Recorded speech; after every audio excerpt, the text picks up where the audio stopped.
is so true. There are a lot of restaurants, especially in France, I've noticed. If anybody brought me a gift and I didn't open it then and there in front of you, I wasn't trying to be rude. I was actually just following, like, our social norms. So today, I thought it would be interesting to check out a video called 13 etiquette rules in the US that surprise tourists. One of you guys suggested this video to me and it's on the Brightside channel. As ever, the link will be in the description to watch the original video. I'm always into taking suggestions from you guys, so do feel free to suggest them below in comments.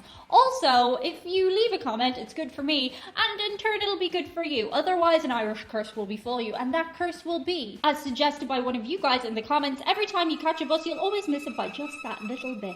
If you want to avoid such an awful thing happening to you, like, share, comment, subscribe. There's a number of ways you can avoid such an unfortunate event. I'm really interested in seeing this video because I think by now I have a little bit of an understanding for how American etiquette works.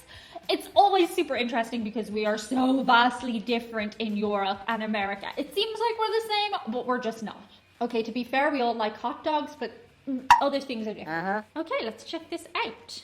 So our parents teach us to be polite, but what you learned as a kid doesn't always apply when you're in another part of the world. So if you're heading to the US anytime soon, I've got some tips for you on what we Americans consider the rules of etiquette, and some stuff that's totally okay in the US that other countries might consider rude. Interesting. Tipping, we know that one. Number 1, feel free to ask for some condiments. Yes, Americans love ketchup. If you're eating out, your food is tasting a little bland. It's completely fine to ask for salt, pepper, or sauces to add a little zing to your meal. I know some places in Europe see it as an insult to the chef if you start adding a little spice of your own. This is so true. There are a lot of restaurants, especially in France, I've noticed, where if you ask for salt or pepper, like the chef will actually come out and ask you if there's something wrong with your meal. But don't worry about that in the US. Nobody's going to be offended or give you weird looks if you ask the waiter for a bottle of ketchup. Number 2, always tip. Yes, we know this Okay, one. well, we know this one. Maybe not always, but it's a rare occurrence if you don't tip your waiter, hairdresser, cab driver, and so on. And only if the service was really awful. Actually, I was watching a TikTok yesterday about this girl who got her nails done and they were a disaster and she still tipped. And that made no sense to me. Is that, like, even if it's a disaster, should you tip? I mean, she made it clear she wasn't happy with her nails and she still tipped. I thought that was a little bizarre. They were all weird and bent the way they did them. I thought, well, they did a bad job. You don't even have to pay in that case. You have to go get them redone. But even then, a lot of Americans feel guilty about not leaving any tip. The rule is 15 to 20% of the bill. Crazy. So get ready to do some mental math each time you eat out. I've heard that tipping isn't a thing in some countries, especially in East Asia, where restaurant staff always provide good service no matter what. But in the US, it's simply a sign of gratitude that your waiter did a good job, even though they're probably tired, their feet hurt, and they've got a bunch of other tables to tend to. Can I just say as well, even since the time that I started this YouTube channel, when I first started talking about tipping and asking you guys how it worked in America, initially when I started, you guys would say 10 to 15%. Most of you said 12, 10 to 15. But now 20% is the standard. It's amazing how much that has grown in a relatively short period of time. Number 3, clean up after yourself at fast food restaurants. Yes, you do that in Europe, for sure. Of course, if you're going to the States, I imagine a lot of your eating out will be done in fast food joints. You'll see a lot more of those than your traditional sit and be served by a waiter types of places. But anyways, if you're finished eating and your tray is now full of wrappers, used napkins, and empty boxes, take it to the trash can and dispose of the garbage yourself. Yeah, well, I mean, I think most people Most fast food places don't have a separate cleaning staff for that. So we try to help them out a bit and clean up after ourselves. We do have separate people who do that Number 4, in open fast gifts food places. immediately in front of In the Ireland, giver. anyway. Now, I was pretty surprised when I found out that opening a gift as soon as you get it is considered bad manners in certain parts of the world. Oh my gosh, yes. I guess some cultures see it as kind of greedy when you start tearing into a present right away. In the US, it's pretty much the opposite. Open it as soon as you get it, right in front of the giver. I have said this one before because I used to do a lot more P.O. Box videos when I was living in Ireland, but post here in Spain is just impossible.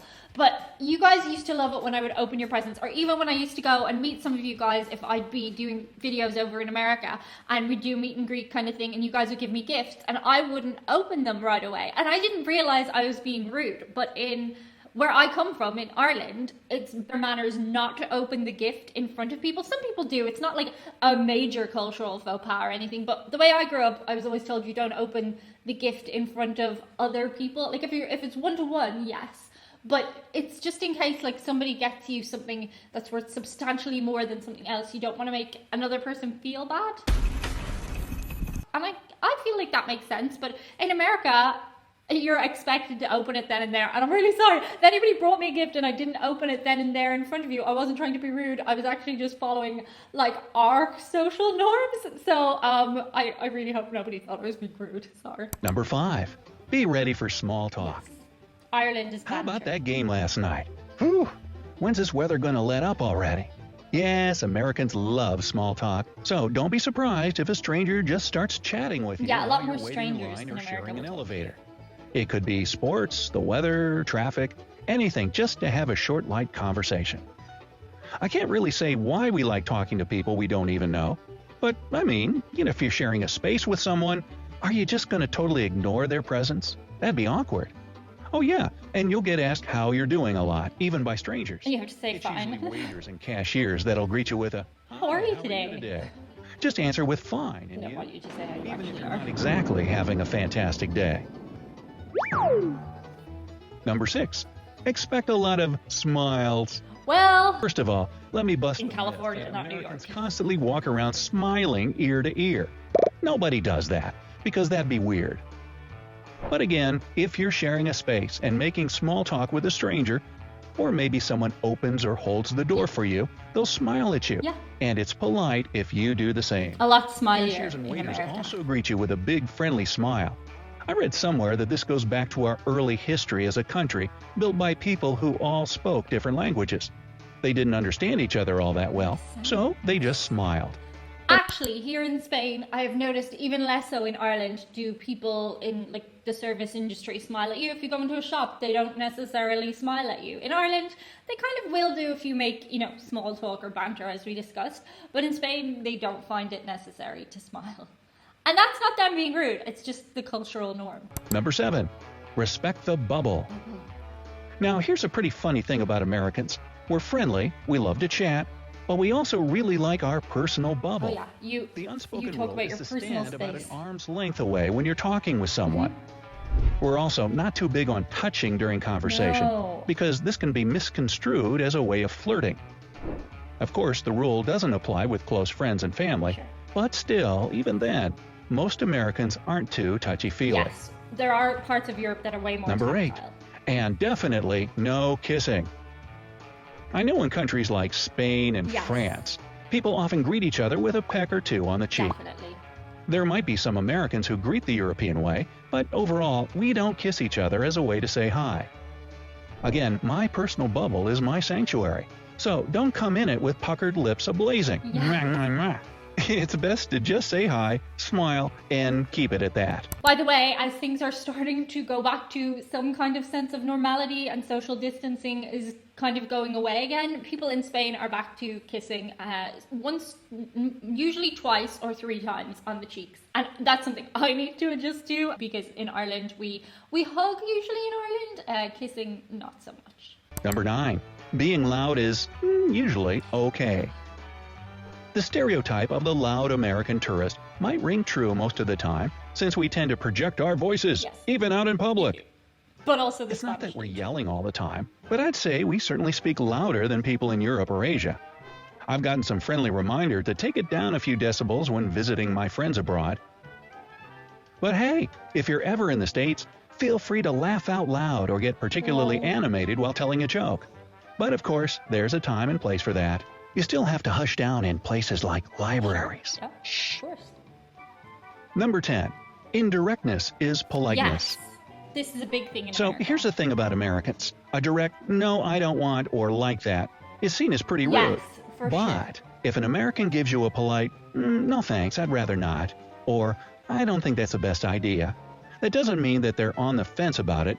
No means no, even if it's said indirectly and super politely. It's frowned upon to try and convince someone to do something or change their mind because it's seen as pushy and disrespectful to their wishes. However, okay, here's the caveat. As an Irish person, Americans are way more direct than Irish people.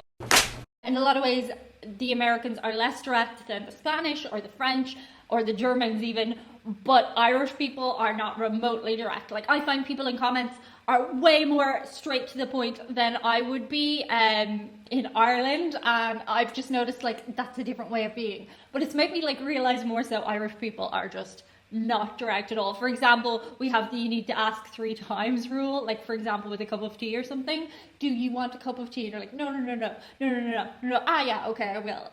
Which is, like, very much a thing in Ireland. But Americans are way more direct than Irish people, but less direct than the Germans. Number 11. Sit in the back seat of a cab. Yeah, we do that in Ireland too. Now, this is something interesting I found out about Australia and New Zealand. There, it's considered rude to take the back seat of a cab. Oh, I didn't know that. Because it's almost like you're showing that you expect to be chauffeured by someone who's lower than you. Well, don't worry about that in the U.S. In fact, you should ride in the back seat because the driver might give you a weird look otherwise. Number 12. Feel free to keep your shoes on inside. Yeah, we do that. We do that in I had a friend from Russia recently ask me, why is it that in all American movies, people are walking around their house with their shoes on? And I just told him straight up, because that's what we do. Yeah. Now, there are plenty of families here that don't have a no shoes indoors policy, although I'd say the majority don't. So here's a good rule of etiquette to live by if you ever visit an American's home. When you walk in, ask if you should take your shoes off at the door. Yeah, I would kind of do that. If they say, nah, you're okay, don't feel bad about walking around their house in your shoes. I know it seems bizarre to most people around the world, but it's a-okay here. Okay, so that's an interesting one. I would say, I don't know about Russia. I've never been to Russia, but I know in most parts of Europe, it's more so like a case of being comfortable in your home. You'll have slippers when you're at home. I would obviously ask if I was going like to somebody's home that I knew was like particular about their home. I'd be like, oh, do you want me to take my shoes off? But more often than not, they would say, no, it's no problem. I do know in Asia, you take off your shoes. But yeah, I wouldn't say there's a huge disparity between Europe and America in that sense. But interesting that they pointed it out in this video. 13. It's okay to keep it casual. Yes. Oh, I have noticed. Overall, I'd say the biggest thing about Americans is that most of us are pretty casual and laid back. If you're ever out and about in the U.S., you'll see a lot of people running errands in sweatpants, gym shorts, baseball caps, and even their PJs. But it's not just about clothes either. We often keep it on a first-name basis, even with people that are generally referred to more formally in other countries. For example, most of the time your boss is just Jim or Janet, not Mr. or Mrs. Jones. You might start off more formally, but I guarantee you that that person will say right off the bat, hey, call me Jim. Interesting. Okay, I think Ireland has this more in common with America than other parts of Europe too. In Ireland, people do dress pretty casually a lot of the time, whereas in Spain or France or Germany, I notice people tend to dress up a lot more, especially when you're walking around town. Like, if you go to the city centre in Dublin, you'll find just as many people in like tracksuit bottoms as you would find like maybe dressed up to go somewhere. Whereas in the city centre of, for example, Marbella, pretty much everybody is beautifully dressed walking around the town. It's really interesting. Okay, I gotta say that list was a little bit disappointing for me in the sense that I don't feel like I learned anything particularly new. Is there anything that you would specifically say is unique to American etiquette that does not exist in Europe? I'd really like to hear your thoughts in the comments because I feel like this list was adding to a lot of things that I already know. That's it for today's video. See you on the other side. Bye. In case you're wondering where Chewy is, he's here on my lap. Aww. He wanted a cuddle. You feeling very cuddly today? Yeah. Where's the dog? There's the dog. Where's the dog? There's the dog.